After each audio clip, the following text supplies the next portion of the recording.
Hello, Stacy. I heard from my mom that you're still living with them. Is that true? You and Austin have been married for 5 years now. Hi, Ella. It's been a long time since we talked. Yes, it's true. Your parents have been kind enough to let Austin and me stay with them since we got married. Oh, wow. It has been 5 years since then. Time just flies by, I guess. Seriously? You two are grown adults, but you're still living off my parents like parasites. I heard you moved in because you were broke, but it's been 5 years. How can you still be there? It's shameful. I'm sorry. What? You heard me. I have something important to tell you, so listen up. I'm being transferred to an office near you. Oh, that's great news. Congrats on getting the transfer approved. Thanks. So about that, I've been talking to Mom, and she said that since you and Austin are staying with her, there's no room for me to move back in. I have to find somewhere else to live on my own. Don't you think that's strange? Strange? No, I don't think so. Why would it be strange? Are you kidding me? You can't see why. It must be nice to have such a simple mind like yours. It's because of you two that I can't move back into my own mother's house, the house I grew up in. But now, because of you and Austin, I have to find some dingy apartment somewhere to rent. Do you get it now? Do you see why it's so strange? But you know what? You can cure yourself of your density by moving out as soon as possible. You want us to move out of the house? But we've been here for 5 years. Do you think I care about that? And another thing, Mom told me that Austin is still working at that dead-end factory job of his. Dead end? I wouldn't call it that. Of course you wouldn't. You wouldn't stick up for your husband. But I've heard about you as well. You stay at home all day, don't you? What a cushy life you have. You married into our family, and then you stay home and don't do anything. I didn't think that you and Austin were such parasites. You're just leeching off of my parents and living the good life. Leeches? Parasites? We're hardly that. Ella, I noticed that your attitude from the very beginning of this conversation has been very off. You've been saying so many rude things about me and Austin. Oh, shut it, you leech. Don't pretend you're on some moral high ground. You might have been able to trick my parents into giving you what you want, but I'm on to you guys. I saw right through your tricks. I saw what you guys did. I saw how you guys crawled in and made yourself comfortable in a house that you don't even own. You guys know that you can never make the money to buy a home like that. So you guys are thinking of squatting. It's already been 5 years living the good life under my parents' roof. That's long enough. Now, Ella, I don't think you're seeing the whole picture here. No, don't try to talk your way out of this. I'm putting an end to your parasitic lifestyle. I'm not going to let you get away with it when I get back. Don't say I didn't warn you. So you better pack up your stuff and vacate that house pronto. Stacy, I'm sorry to bother you, but did Ella send you any strange messages recently? It's okay if she didn't. Hi, Natalie. No bother at all. Actually, I was just talking to Ella, and she called Austin and me parasites and demanded that we move out of the house. What? She said that to you? I'm so sorry. Ella can be hot-headed and say hurtful things sometimes. It's okay. You don't have to apologize for her. Can I ask what you said to her? Oh, it's terrible that she called you that. I must not have explained things properly to her, and she misunderstood. I'm really sorry. You don't have to apologize. No, I do. Ella can be like a bulldozer sometimes. She suddenly decided to move back here without even asking me first, and didn't listen to what I had to say about it.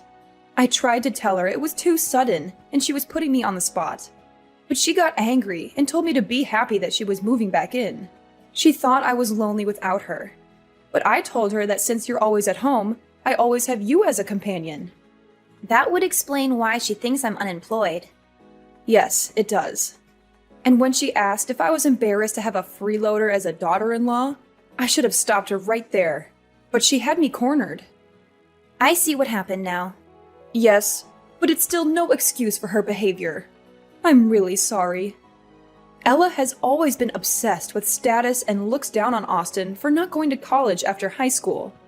She even looks down on her father and me because we didn't go to college either. It can be unbearable sometimes. But you're her parents. Why does she feel the need to do that? It's her pride and ego. She graduated from Columbia and got a good job right after graduation. We've gotten used to letting her say whatever she wants and letting it slide, thinking she would eventually get over it. But it just reinforced her thinking that she's better than all of us. And I think that's one of the reasons why she wants to move back here, to show everyone in this town that she's better than them and flaunt her success at her big company job. She just wants to flaunt her success. Really? You think so? All she wants to do is show off? I really wouldn't put it past her.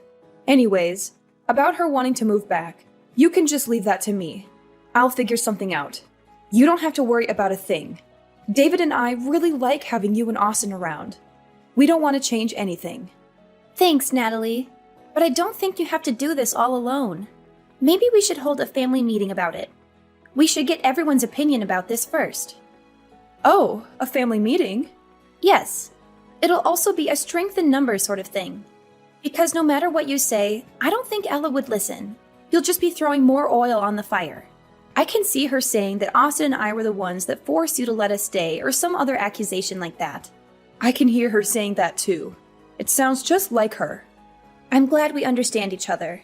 It doesn't have to be tonight or even tomorrow, but sometime soon. We should gather everyone and have a proper conversation about this. We won't be able to deal with her on our own. We can discuss how we want to tell her our decision. I think that would be the best way for us to resolve this with as little damage as possible. You're right. Everyone should be free tonight. I'll tell David to come straight home from work today. Could you tell Austin we can discuss this over dinner? I think that would be the best time. Of course. I'll message Austin right away. Hello, Ella. We've been receiving a lot of boxes with your name on them, but the bigger problem is that they all have been cash on delivery. Thanks for paying for shipping. All the boxes contain my stuff, so be careful when you take things to my room, okay? I'll be back next week. What? Next week? Why are you acting surprised? I told you about this already. I said that I was moving back in with my parents. Well, yes, you did tell me about that. But your mom and I haven't given our approval yet. I never said we were going to move out. Why would I need to wait for approval? I'm the oldest, and all I'm doing is moving into my parents' house. And what do you mean, your approval? You're just my stupid little brother's wife. I don't need approval from you. You should have listened and prepared yourself when I told you to get out. But it's still a decision that I have to make. Look here. You don't get a say in this. You're just a person that is living off of my parents' charity. Where do you find the audacity to talk to me like that, huh? Who do you think you're talking to?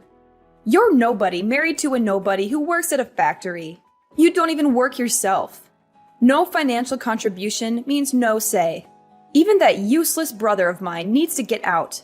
You lowlifes don't deserve to be in the same house as me. Okay, understood. That's right. You better leave. Well, if you're going to keep accusing us of leeching, then there's nothing else that we can do but to leave.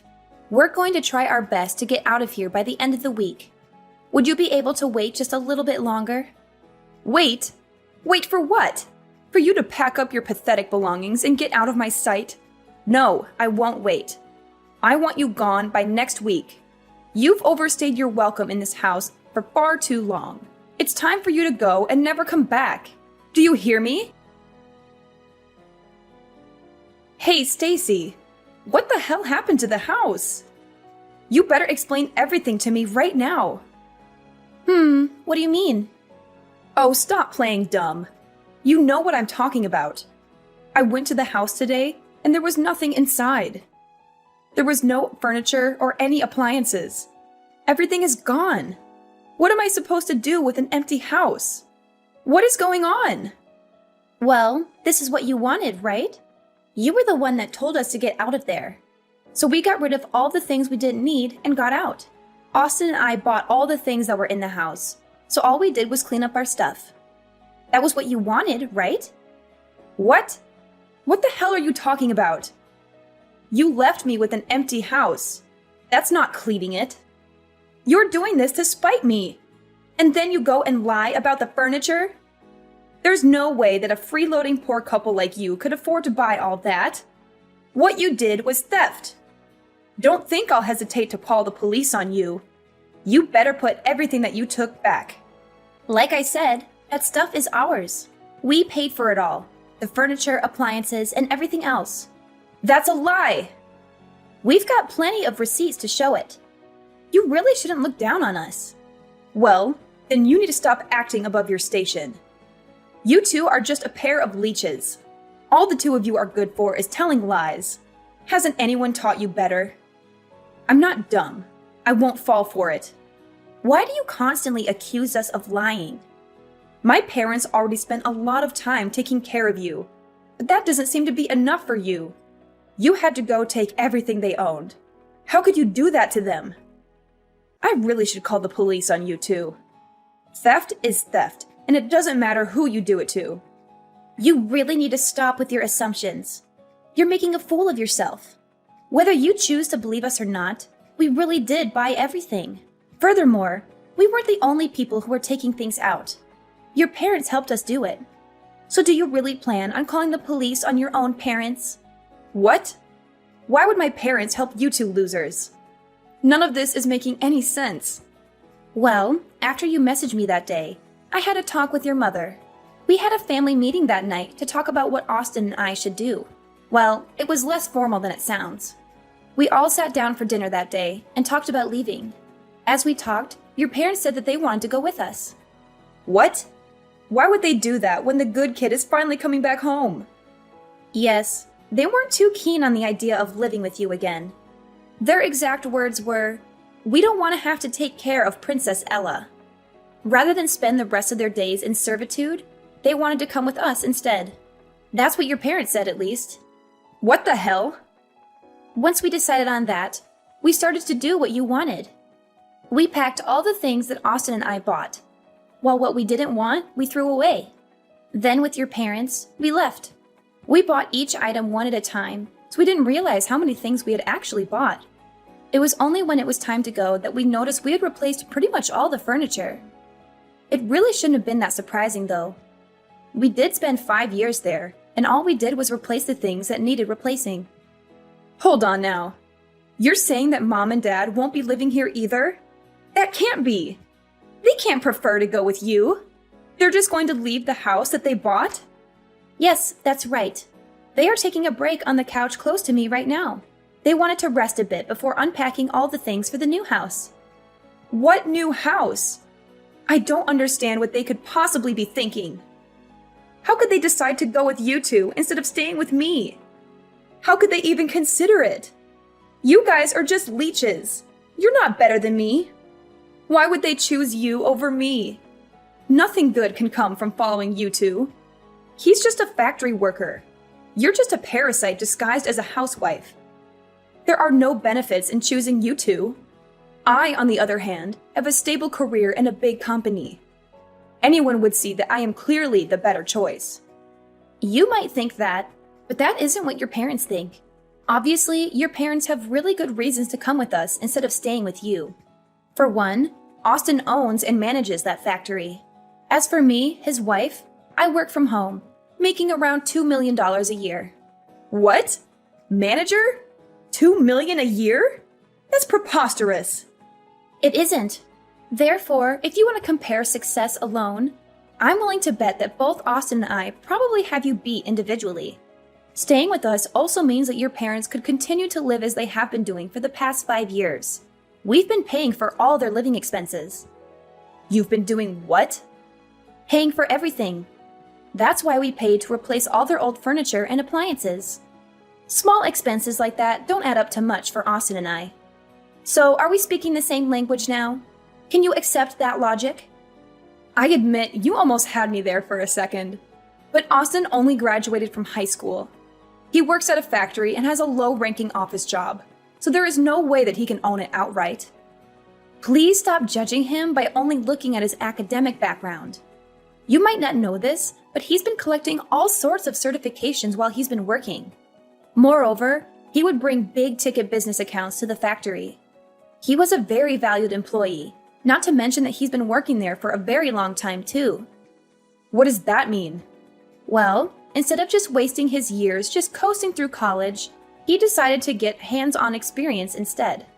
Austin always says that he likes working with his hands rather than going to some college and thinking. He knew what his strengths were, and he had set his goals around them. So as a result of his hard work and time spent, the old owner offered to sell the factory to Austin when he retired. But how could Austin afford to buy a factory?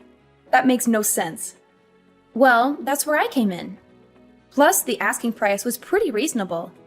As for me, I'm not unemployed like you've been assuming.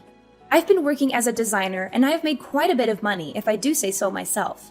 Actually, I've even done business with your current company. What? I didn't know that. There's a lot that you don't know. Anyways, as promised, we have vacated the house. You can live there all by yourself. If you need furniture and electronics, you can buy them yourself. What the hell? How did this happen? When did this all start? How could both of you make that much money in such a short time? My parents, they're just following you because of your money. We don't mind that at all. They are Austin's parents, after all. They have so graciously welcomed me into their home. What's gotten you so down? You've got everything that you wanted. You're transferring back to your hometown like you wished. You're moving back to the house you grew up in, and we've even vacated it for you. What more could you have asked for? Didn't everything go as you planned it? Oh, were you thinking that you could just live off of your parents, spend their money, and treat them like your servants? I really hope you weren't hoping to leech off of them. Stop it. I know what you're doing. Of course, that wasn't what I planned to do. I have money too. I make enough to take care of my parents too. Well, then that's good to hear. Because in 2 months, your parents are planning to sell that house. So we sincerely hope that you enjoy your time there while it lasts. Wait, what? What did you just say? Selling? My parents are going to sell the house? Yes, that's what they said. You know how you sent all your stuff here a while ago and made us pay for all the delivery fees? Well, that was the last straw for your mom. Natalie got quite angry and said that she had enough of your antics. Soon after, she went to speak to a realtor about selling the house. What? How could she? Well, this is just what your mom said. The house will be officially put on the market in 2 months' time. So, like I already said, you have 2 months. So I suggest that you enjoy your time there while it lasts. We need to get back to unpacking now, so bye! Hello, Stacy. I just went to the supermarket. I bought a lot of food that we just need to reheat. We're already tired, so we're just going to have a simple dinner. Oh, you already went to the supermarket. Sorry, I didn't even realize that you left. I've been getting so many messages all day that I didn't even see yours until now. Oh, don't worry about that. You've been getting messages all day? Please don't tell me that they're all from Ella. I'm afraid so. She's been texting me and calling me non-stop. As soon as I told her that you were selling the house, she's been pestering me. Oh, so you told her. I see. Sorry that you were the one that has to deal with her. I think all the rest of us have her blocked already. Don't worry about that at all. This was all my idea in the first place. And I can understand more than anyone that you guys don't want to deal with her anymore. I'm hitting my limit here as well. As her mother, I am ashamed of what I had to do. But we've had enough of her. We just have nothing left to give. We think that what she has done for herself is great. We are proud that she went to a great college and got a great job. We are done supporting her. We are tired of the way that she treats us. Not once has she shown gratitude for having helped put her through college. I just can't believe that she would make us pay for her deliveries. Where did she find the audacity to do that? I was able to hold it in and let things go up until that moment. The dam of emotions just broke loose. I understand you completely. I would be really angry too if I did all the work and never even got a thank you for it. I definitely learned how important expressing your gratitude is after I got married. Is that right? Even among family, it is important to say thank you. But Ella missed out on the lesson. I don't think I've ever heard her say that to me or anyone else for that matter. I think that probably contributed to the dam of emotions finally breaking. Every bit of disrespect over the years just kept building and building. But do you think that your decision might have been too rash? I mean, you are selling your house. I hope it isn't out of spite. You had a lot of memories in that house. That's true. But the house is just a house. The family in it is what makes it a home. I'd rather sell the house than be separated from you and Austin. Since you two moved in, I've been having so much fun. I really enjoyed living with you two. At first, I didn't think that we would all get along this well. It definitely exceeded my expectations. I'm also really grateful that you and David understand that I work from home. You've done me a huge favor by keeping the noise levels down while I was working, and I can't thank you enough for all the baked goods that you've left on my desk while I was working. You would even make sure that I was staying on task. I couldn't have done it without your help. Those were all very little things. I'm glad that I could help. I'm also more than willing to keep doing all that from now on too. Anyway, we're almost home now. I'll have dinner ready soon. Stacy, I just got a letter from my parents saying they want to cut ties with me. What do they mean by that? Are they serious? On Natalie's behalf, I'll explain it to you. She's tired of the way you've been treating the family and doesn't want anything to do with you anymore. That's why she sent the letter. What the hell? How could she do that? My mother won't answer my calls or text. Give her your phone. Sorry, but I can't do that. Your mother, father, and brother have all said that they don't even want to hear your voice anymore. They didn't say that. Stop lying and get my mom on the phone. Actually, Natalie is sitting right beside me and wants to type her words verbatim. Your behavior and lack of gratitude have made me ashamed to call you my daughter. I thought we raised you better. We don't approve of what you tried to do and don't want a daughter like you. We have Stacy now, and she's the only daughter we need. What? Why would she say that? I'm her daughter. So what if you make $2 million a year? Blood is thicker than water. Just wait and see. I'll advance further in my career than you ever could. Good luck with that. We're done here. No, wait! We're not done. I get to say when we're finished talking. But we have nothing else to say to you. Then just be the messenger to my mom. Tell her I'm seeing someone now, and want to introduce him to them someday soon. They'll come to their own daughter's wedding, right? Even if they want to cut ties, they still have to come. Your mother says you can have as many weddings as you like, and she won't be at any of them. That's so cold. How could she say that? Okay, we really have to go now. If there's anything else you want to say to them from now on, just message me. After that, Ella's life turned upside down when her parents sold their house in a hurry. She had to find a new place to live, but she had no time to look for a good one. She ended up in a nearby apartment, surrounded by boxes that she had not unpacked yet. She only opened them when she needed something. She also had to deal with the fallout of her parents' absence at her wedding. She tried to explain to her fiancé's parents why her parents would not be there, but they did not understand. They thought it was a bad sign and started to doubt her suitability for their son. Ella faced the risk of losing her fiancé and her future happiness. All this could have been prevented if Ella had been more humble and grateful.